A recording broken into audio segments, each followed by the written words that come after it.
Hello students, welcome to JCE Connect. Subject Engineering Geology 18 CV 36. We have started with physical properties of minerals and we have discussed the light dependent properties like color, streak, luster, diaphanity. Then we have also discussed the properties like what is hardness, cleavage and fracture. Okay, now in today's class we will see what is mean by tenacity. So tenacity is the behavior of mineral when it is subjected to pressure. Okay, that is known as the tenacity. Means when you apply a pressure on any mineral, what is the behavior of that mineral, how it behaves with the pressure which is applied on it. So there are various terms which are used to describe the tenacity of a mineral. Like the first one is brittle. Brittle means what happens when you apply pressure on the mineral breaks and it powders easily. That is called as the brittle, easy breaking.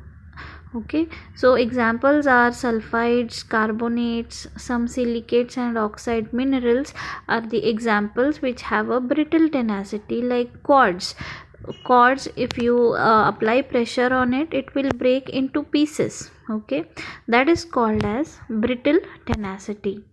Then next tenacity is malleable. Malleable means the mineral can be hammered out without breaking into thin sheets. Like native metals, you might have seen copper, gold, silver, right? We can prepare anything. Okay, we can convert it into sheets on hammering. So such minerals which become flat, thin sheet like, when you apply pressure on it, that is called as malleable tenacity. Next is sectile. Sectile means mineral can be cut with knife into thin slices. Okay, that is called as sectile tenacity. Example is native minerals and your talc, gypsum. They are having less hardness, so they are softer minerals, and because of that you can cut them with the knife easily. So that such property of a mineral is called as sectile tenacity when you cut it with knife. Then ductile means when a mineral can be drawn into wire, right? When you apply pressure, you can draw it into wire. That is example again, all the native minerals like gold, silver, copper, they have ductile tenacity. Next is flexible. Flexible means what? The mineral that bend but retains its bent form. Retains its bent form means when you are applying pressure on a mineral, it is bending, but it will not come back to its original shape. It will remain or it will retain its bent form. That does not resume its original shape. That is permanent deformation. Means here it remains in the bent form. That is permanent deformation. Example are asbestos, then some clay minerals like kaolin, chloride, talc. These are all having flexible tenacity. When you bend them on applying pressure, they remain in the bent form. Whereas elastic means what? When you apply pressure, the mineral will bend, and when you release the pressure, it will come back to its original shape. That is called as elastic. Example is muscovite mica. So this mineral, after bending, it will spring back and it resumes its original position. That is called as elastic. So this is the tenacity. That is one more property of a mineral, and these are the some terms which we use to describe the tenacity. Next we'll move on to one more property, that is crystal form or crystal habit. Okay, so the form or a crystal habit is the characteristic of external shape of an individual crystal or a group of crystal. So here the how the mineral is formed in nature, what shape it has got, that is called as the form or habit. So it is the characteristic of natural internal shape of the mineral. So minerals, when they form under favorable conditions of physical and chemical environment, okay, proper under favorable physical and chemical environment, if a mineral is formed, they occur with a crystalline habit, means they have a perfect crystalline shape due to an orderly arrangement or internal arrangement of their atoms and molecules. That is why they occur as a well developed individual crystals, aggregates with the varying stages of growth, or as imperfect or distorted crystals. So it depends upon all the conditions which are favorable during the formation of crystal. So if the crystal is formed under favorable conditions, favorable physical as well as chemical conditions, then it will get a perfect crystalline shape. Then when minerals are formed under unfavorable conditions, then what happens? Okay, they become amorphous or shapeless due to a random arrangement of their atoms or molecules. So in between, under highly varying conditions due to the complex atomic or molecular configuration, many minerals, they assume imitative shapes also. Okay, so these are all the factors which affect the crystal shape or crystal form or crystal habit, the physical and chemical conditions which are prevailing at the time of formation of that particular mineral. So these are the 6 crystal systems in which all the minerals which are existing in nature, they crystallize in one of these crystal system. So I told you what is how the crystal gets the shape. It is all because of the internal atomic structure. So here you can see there is a cube, there is a tetragon, there is a hexagon. Okay, so all these have internal axis. Can you see here there are 3 axes, right? Can you see the 3 axes?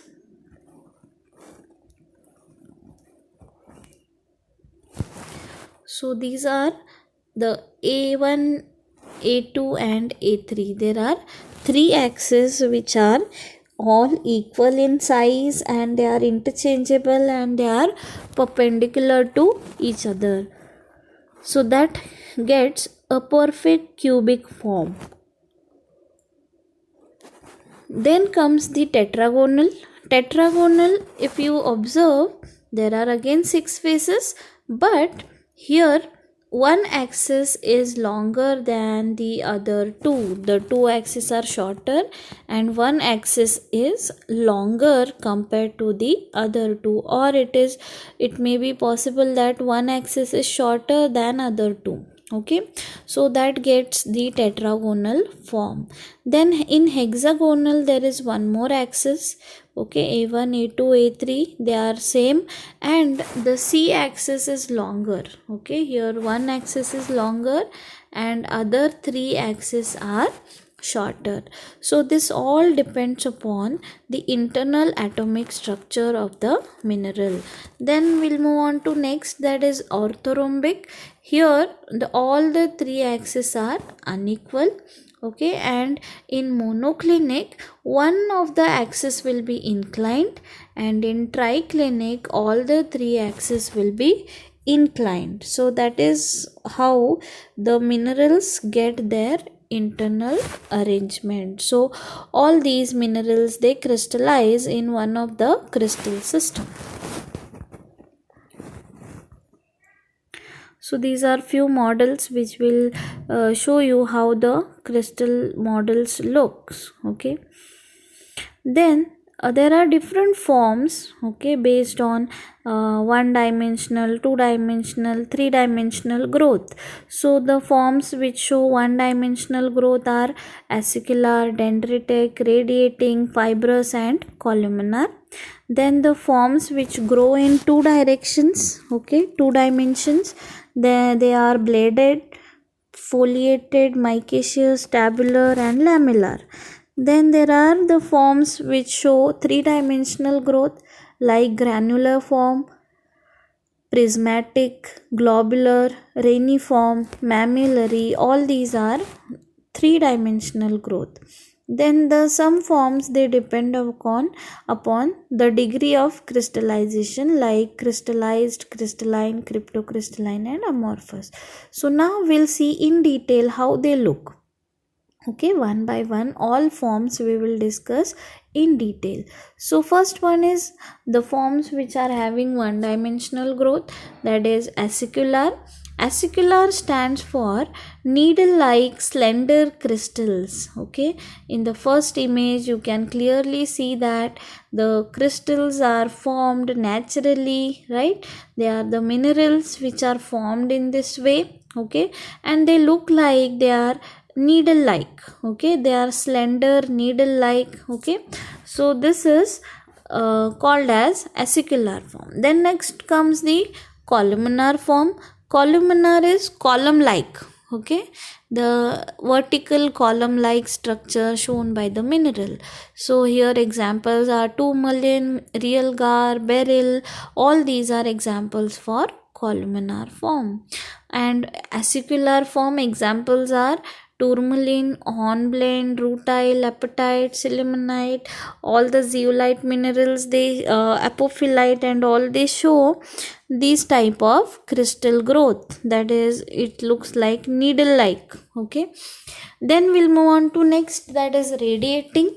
So examples are zeolite, tremolite, talc, pyrolusite, tourmaline.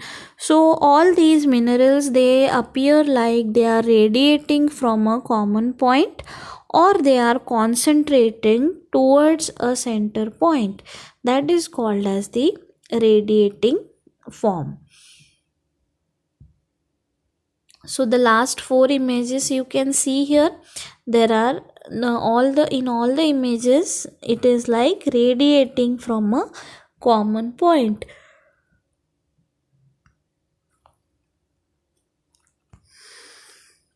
Next form is dendritic. So dendritic is like branches of a tree or a plant like structure. So this form is shown by native metals like gold, copper, silver and pyrolusite, okay, which is an iron ore. So these look like branches of a tree or a plant like structure is seen, then it is called as dendritic form. Then next comes the fibrous form. Fibrous means here you can see in the image the mineral called asbestos which has a form fibrous. So fibrous means the minerals look like fibers, silk threads. Okay, so that is called as the fibrous form. So here all we are talking about how the mineral is formed, how it looks. Okay, that is what shape and size it has formed. All these forms are based upon that. Then next is bladed form. Bladed means what? They the elongated crystals, they are flattened like a knife blade. So here the mineral it flats, okay, it becomes flat and it looks like a blade or knife blade. Okay, so that such form is called as bladed. Then comes the lamellar. Lamellar is also similar to bladed. Here in the image you can concentrate on this blue color mineral.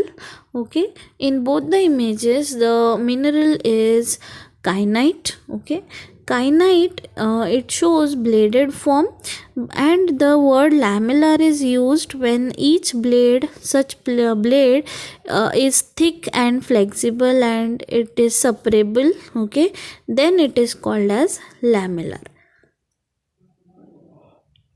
Then next form is foliated.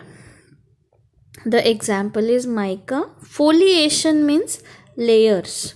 You can see here the mineral is layered as if it looks like your pages of books, okay, wherein all the pages are piled up one above the other. Same way the mica also looks. So that is called as foliated form, which wherein individual layer you can separate out. Okay, that is called as foliated form.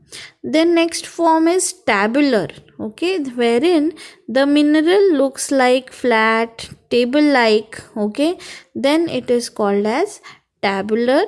So here also it is a bunch of crystals and each crystal is flat table like, okay.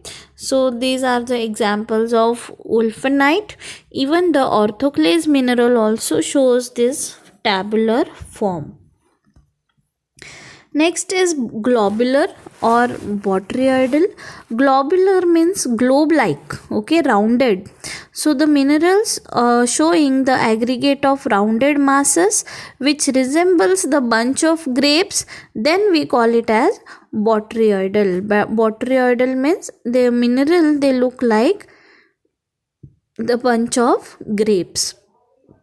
So examples include the zeolite minerals, then quartz, malachite, goethite, pyrolusite, hematite. All these minerals, they exhibit this botryoidal or globular form. Globular means rounded, okay, and they when these rounded globes they appear like a bunch of grapes, then we use the word botryoidal.